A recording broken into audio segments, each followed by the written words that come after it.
Oi minha gente, como é que vocês estão? Eu espero que vocês estejam bem.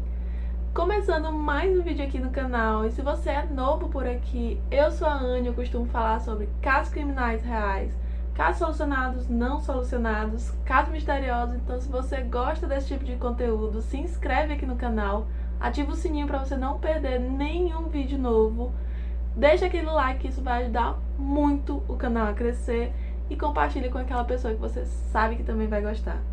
Dito isso, bora pro vídeo. Casey Anthony nasceu dia 19 de março de 1986 em Ohio, nos Estados Unidos. Ela é filha de Cindy e George e ela também tinha um irmão mais velho chamado Lee. Cindy trabalhava como enfermeira e o George era policial civil, então eles tinham uma vida financeira bem confortável, de classe média, vivendo numa casa boa em Orlando, na Flórida. Os pais eram extremamente amorosos e davam muita atenção para os dois filhos, especialmente para Casey. A Casey era constantemente mimada, então os pais davam tudo o que ela queria. E no colégio, a Casey era uma garota muito popular, cheia de amigos e namorados. Ela era extremamente feliz, extrovertida e animada. Ela era uma aluna bem mediana, as notas dela estavam na média. Mas pouco antes de se formar, a Casey simplesmente parou de frequentar a escola, só que ela não falou nada para os pais dela. Quando chegou na época da formatura, ela não tinha nem carga horária e muito menos as notas mínimas para poder se formar junto com a sua turma. No dia da formatura, os seus pais fizeram uma festa assim grande, chamaram amigos, parentes, todos para comemorar aquele evento. Só que quando o nome de Casey não foi chamado durante o evento do colégio, eles descobriram que a filha não iria se formar e que ela não ia para o colégio faziam 3 meses e que eles simplesmente estavam sendo enganados esse tempo todinho. Em 2004, a Casey já tinha 18 anos, só que ela não trabalhava, ela não estudava, ela simplesmente passava as noites indo para festas, para bares, inclusive bebendo ilegalmente, já que nos Estados Unidos a maioridade permitida para beber é a partir dos 21 anos. Então ela passava o dia inteiro dormindo e à noite ela saía para se divertir. E essa situação deixou os pais dela bem preocupados, porque eles não viam ela atrás de uma carreira ou atrás de algum meio de vida. E por isso eles discutiam muito, até que eles deram um ultimato para ela. Ou ela começava a trabalhar ou ela voltava a estudar. Casey então conseguiu um emprego no parque da Universal Studios como atendente de uma sorveteria, e esse emprego lhe deu um pouco mais de liberdade, já que tirava um pouco da cobrança dos pais em cima dela e ainda assim lhe dava um pouco mais de independência financeira para bancar suas noitadas. Nesse período ela conheceu um rapaz chamado Jesse Brown e logo eles começaram a namorar. Então o tempo foi passando e a Casey admitiu para a mãe que estava grávida, só que ela não sabia se o Jesse era o verdadeiro pai daquela criança. Isso porque a Casey falou que um tempo atrás ela tinha ficado com o ex-namorado dela, que inclusive tinha falecido em um acidente de carro um pouco tempo depois. Então ela estava nessa dúvida se era o Jesse ou se era o ex. A Casey já estava decidida a não ficar com o neném, então assim que nascesse ela colocaria ele para adoção. Só que os pais dela disseram que não, que ela deveria ficar com aquela criança, que eles ajudariam tanto financeiramente quanto no suporte necessário, como na criação, no dia a dia mesmo, que eles iriam morar todos na mesma casa, que daria tudo certo. E o Jesse, mesmo sabendo que poderia não ser o pai biológico daquela criança, ele decidiu continuar com o relacionamento e ele até pediu a Casey em casamento. E no dia 9 de agosto de 2005, a Casey deu à luz a uma menina linda chamada Kaylee Mary Anthony. E a chegada de Kaylee foi uma transformação em toda a família. Os avós eram extremamente apaixonados e dedicados à menina, então eles estavam sempre cuidando, sempre dando atenção e participando ativamente da sua rotina. O Jesse, que mesmo confirmando que não era o pai biológico da menina depois de um teste de DNA, continuou ao lado da Casey, continuou cuidando da Kaylee como se fosse a sua própria filha. Até hoje não se sabe ao certo quem era o pai biológico da Kaylee. No final de 2006, Jesse e Casey terminaram o noivado. O Jesse fala que a Casey ela tinha muitos ciúmes da atenção que o Jesse dava a Kaylee e que ela reclamava muito dos presentes que ele dava para a menina. Mas o que mais incomodava o Jesse é que ele não suportava mais todas as mentiras constantes da Casey e da vida irresponsável que ela levava e festeiro. Então ele não queria mais aquilo para ele. E mesmo a Casey sendo muito carinhosa com a filha, ela não deixou a sua vida social agitada de lado. Então constantemente ela estava indo para bares, para festas e sempre deixava a Kaylee sob os cuidados dos pais. O problema é que a Casey não tinha hora para voltar, então às vezes ela saía e voltava no dia seguinte ou dias depois. E isso revoltava muito os pais dela, porque eles acharam que com a maternidade, com a criança, ela iria ser mais responsável. Eles discutiam muito, especialmente porque a Casey mentia muito para os pais com relação às suas saídas, até que em 9 de junho de 2008, a Casey decide sair da casa dos pais depois de uma grande discussão. Então ela e a Kaylee vão morar em um apartamento junto com mais 2 amigos da Casey. Nessa época ela começa a namorar com um homem chamado Tony Lázaro, que ele trabalhava como DJ e produtor de eventos, e ela considerava ele como um homem rico e influente. No dia 11 de junho, Cindy e George pegam a neta para fazer uma pequena viagem, e quando eles voltam, eles têm uma dificuldade imensa de falar com a Casey para ela ir pegar a menina na casa deles, tanto que ela só vai aparecer no dia 15, e como já era noite, a Kaylee já estava dormindo, ela decide também dormir na casa dos pais. Na manhã seguinte, a Cindy sai para trabalhar, e nisso a Kaylee e a Casey ficam tomando café enquanto o George está arrumando algumas coisas. As duas saem e logo em seguida o George sai para ir trabalhar. E após esse dia, os avós da Kaylee nunca mais a viram.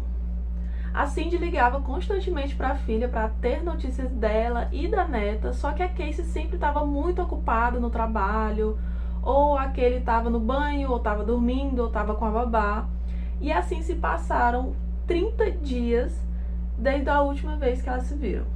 No dia 15 de julho, o George ele recebe uma ligação dizendo que o seu carro, que era usado pela Casey, havia sido guinchado há 15 dias e que ele precisava retirá-lo do depósito mediante multa e diárias que ele tinha que pagar. Então, muito assustado, ele fala pra Cindy, que também se assusta com o fato da filha estar sem o carro há 15 dias e não ter falado nada. Então o George vai até o depósito e assim que ele entra dentro do carro, ele sente um odor muito forte de coisa podre, como se fosse uma carne em decomposição. Ele abre o porta-malas do carro e lá tá cheio de sacos plásticos de lixo com restos de comida que já estava dando até larvas, o que poderia facilmente explicar o fato do cheiro ruim dentro do carro, mas isso deixou o George muito preocupado. Ele liga pra Cindy e fala sobre o cheiro ruim que ele sentiu no carro. A Cindy tenta ligar de novo pra filha, só que ela não atende. E aí a Cindy liga pra Amy, que é a amiga que dividiu o apartamento com a Casey. Ela pergunta pela Casey, pela Kaylee, e a Amy fala que a Casey não tá lá no apartamento naquela hora e que a Kaylee ela não via já há algum tempo e que a Casey tinha falado que ela tava com a babá.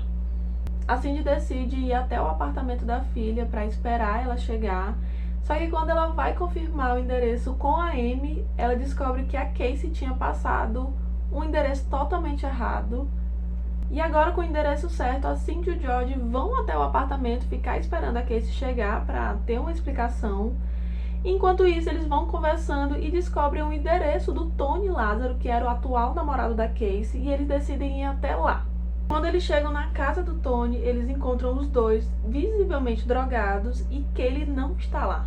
O George e a Cindy perguntam pela neta e a Casey simplesmente fala que ela tá com a babá, que tá tudo bem. Então, após muita insistência dos dois, a Casey decide levá-los até o apartamento da tal babá. Só que a Casey ela parecia muito confusa, ficava dando voltas, ela não sabia muito bem onde era esse tal apartamento. E depois de 30 minutos ela confessa que a Kaylee havia sido sequestrada pela babá já faziam 30 dias. Imediatamente a Cindy liga para a polícia, fala que acabou de descobrir que a neta havia sido sequestrada, que estava desaparecida já faziam 30 dias. Fala sobre o cheiro forte que encontrou no carro da filha, que parecia carne em decomposição. Só que quando a atendente pergunta o nome dela para ela se identificar, ela encerra a ligação, se volta para Casey e pede para ela se explicar. A Casey fala que estava procurando a filha por conta própria e que ela tinha medo que a babá fizesse alguma coisa, machucasse a Kaylee caso ela envolvesse a polícia, mas que ela tinha esperança que a Kaylee fosse devolvida logo. Nisso, os três voltam para a casa da família e os vizinhos relatam depois que ouviram muita discussão, muita gritaria, muito choro. E por volta das 9 horas da noite, a Cindy faz outra ligação para a polícia. Só que dessa vez ela fala que quer acusar a filha de roubo, que a filha havia roubado o carro dela e que ela queria um policial na casa dela para conversar pessoalmente. Como a atendente achou aquela ligação um pouco incomum, né?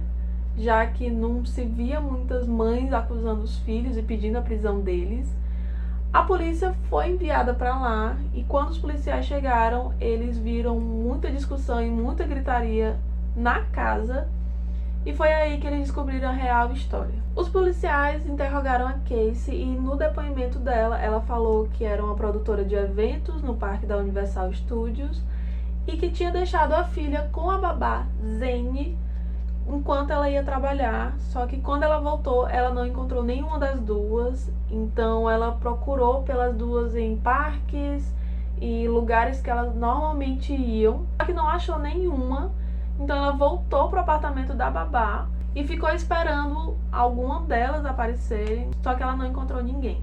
Casey disse que o nome da babá era Zanaida Gonzalez.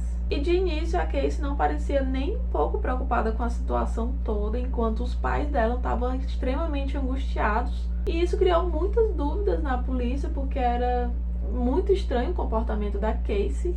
Então a Casey falou onde era o apartamento da babá, ela disse que tinha se lembrado. E quando foram todos, a polícia, os pais e ela, bateram na porta do suposto apartamento da babá. Só que ninguém abriu, não havia nenhum sinal de que tinha alguém dentro de casa. E futuramente na investigação descobririam que naquele local não vivia ninguém ali há meses. E que a Casey, ela não era produtora de eventos e muito menos trabalhava nos parques da Universal Studios. Então a polícia começou a divulgar várias informações sobre a Kaylee, na esperança que alguém tivesse visto ela e que alguém pudesse dar alguma pista relevante no caso. Logo a mídia em cima do caso aumentou bastante, ganhando força nacional. A polícia percebeu que a Casey dava diversas mentiras durante o depoimento dela, inclusive o motivo dela não ter feito a denúncia de desaparecido da filha mesmo depois de 30 dias. Nisso a Casey continuava insistindo que a babá tinha sequestrado a filha dela, então a polícia decidiu prendê-la sob acusação de abandono de menor e depoimento falso. Na prisão, as ligações da Casey eram monitoradas pelos policiais, então eles descobriram sobre o Tony. Foi aí que eles foram atrás do depoimento dele. Só que tanto o Tony quanto o seu colega de quarto, eles não tinham nem ideia que aquele havia sido sequestrada ou que muito menos estava desaparecida. E que quando eles perguntavam sobre a menina para Casey, ela falava que ela estava com a babá ou com os avós. Foram analisadas algumas fotos das redes sociais da Casey e colhido alguns depoimentos dos amigos dela. Em um deles ela demonstrava tristeza ou preocupação e mostravam a Casey em festas, em bares. Ela até fez uma tatuagem e nada chegava perto de uma mãe que havia tido a filha sequestrada ou desaparecida. A polícia decidiu periciar o carro que a Casey usava e lá foi encontrada a boneca e bolsa de mantimentos da Kaylee. Foi constatado o cheiro forte que a Cindy tinha falado. Até foi usado um cão farejador para identificar odores cadavéricos. E o cachorro parou em frente ao porta-malas. Lá também foi encontrado uma mancha grande e fios de cabelo. A partir desse momento, a investigação muda de sequestro e desaparecimento para possível homicídio e Casey era a principal suspeita. E a mancha encontrada no porta-malas do carro foi confirmada ter indícios de carne em decomposição. Com medo das acusações e do julgamento da promotoria, Casey contratou um advogado chamado José Baez, que era muito conhecido por suas vitórias em casos praticamente perdidos. O caso de Casey já havia tomado grandes proporções, a população já havia dado a ela o título de pior mãe dos Estados Unidos, e muita gente estava revoltada com a indiferença de Casey, e ainda foi divulgada a ligação de Cindy para a polícia, em que ela suspeitava ter tido um corpo dentro do carro da filha, e que agora os pais estariam acobertando ela. A fiança de Casey foi definida em $500 mil para que ela saísse da prisão e esperasse o julgamento em liberdade, só que os pais dela não tinham essa quantia em dinheiro, era impossível eles conseguirem em pouco tempo, e quem pagou a sua fiança foi o seu renomado advogado. No dia 21 de agosto de 2008, a Casey foi solta e ficou em prisão domiciliar na casa dos pais. Nesse meio tempo, muita gente ia para a frente da casa para ficar protestando. Com menos de 2 meses, a Casey voltou para a prisão, porque a polícia finalmente estava indiciando ela sob acusação de homicídio e dessa vez ela não teria direito à fiança. No dia 11 de dezembro de 2008, um trabalhador local ligou para a polícia e relatou que havia encontrado um saco muito estranho em um parque que ficava pelo menos uns 400 metros de distância da casa dos Anthony. E quando a polícia chegou lá, eles encontraram restos mortais. No dia 19 de dezembro, foi anunciado que os ossos encontrados eram de Caylee, mas a causa da sua morte não foi possível ser identificada pelo estado avançado de decomposição. No dia 24 de maio de 2011, começava o julgamento de Casey. Os 3 promotores iniciaram com as provas coletadas, o comportamento de Casey antes e depois das investigações e o cheiro forte no seu carro. Então, de acordo com eles, não teriam outras explicações a não ser que ela estivesse envolvida no homicídio. No entanto, a motivação dada era bem fraca para o crime. De acordo com a acusação, Casey não queria abrir mão da sua vida social badalada para simplesmente virar uma mãe, e que só aceitou ficar com o bebê por influência da sua própria mãe, da Cindy. E já a defesa, ela apresentou outra história totalmente diferente. De acordo com José Baez, no dia 16 de junho de 2008, Caylee morreu afogada na piscina da família por acidente. A Cindy já tinha saído para o trabalho, enquanto isso a Caylee e o George tinham perdido a menina de vista, e quando a encontraram, ela já estava sem vida na piscina, e o George, para ajudar a filha, decidiu se livrar do corpo da neta, embalando-a em um saco plástico. E Casey não teria tido nenhum envolvimento nisso. O advogado também disse que as mentiras compulsivas de Casey eram consequência de diversos abusos sexuais que o pai havia cometido contra ela desde os 8 anos. E com isso ela acabou desenvolvendo uma necessidade de mentir para acobertar os segredos da família, e que por isso ela havia mentido sobre o caso do desaparecimento da filha, já que, de acordo com seu advogado, o pai tinha muito controle sobre ela. E toda essa reviravolta causou muito espanto nas pessoas que estavam no tribunal assistindo todo o julgamento. Inclusive o George e a Cindy estavam lá, eles foram liberados para assistir o tribunal, mesmo eles sendo testemunhas. E todo mundo ficou sem entender o porquê que o George, ele não demonstrava nenhuma emoção, ele não contestava, ele não negava nada do que era dito. Só que o que ninguém sabia é que o George e a Cindy, eles foram liberados para assistir ao julgamento caso eles não interferissem de forma alguma. Eles não poderiam demonstrar emoções, não poderiam contestar, não poderiam falar nada, apenas assistir. Porque caso contrário, eles seriam expulsos. E nisso começaram-se a dividir as opiniões públicas. Alguns começaram a acreditar na história que o George era um abusador de filhas, que ele tinha se livrado do corpo da neta no bosque próximo à casa, e outros não, que acreditavam que a Casey estava apenas difamando o próprio pai para se livrar de toda a culpa. O George então foi chamado para o banco de testemunhas, e quando ele foi questionado pela promotoria sobre as acusações feitas pelo advogado José Baez, ele negou ter qualquer envolvimento na morte da própria neta e afirmou nunca ter tocado de forma imprópria na sua filha. E a promotoria conseguiu confirmar o testemunho do George com base na forma que a Casey tratava o pai nas ligações enquanto ela estava presa. Nas ligações, a Casey sempre o tratou com muito respeito e muito carinho.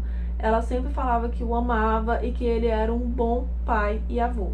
Quando foi a vez da defesa interrogar o George, o advogado não fez nenhuma pergunta com relação aos abusos ou sobre o acidente fatal de Kaylee.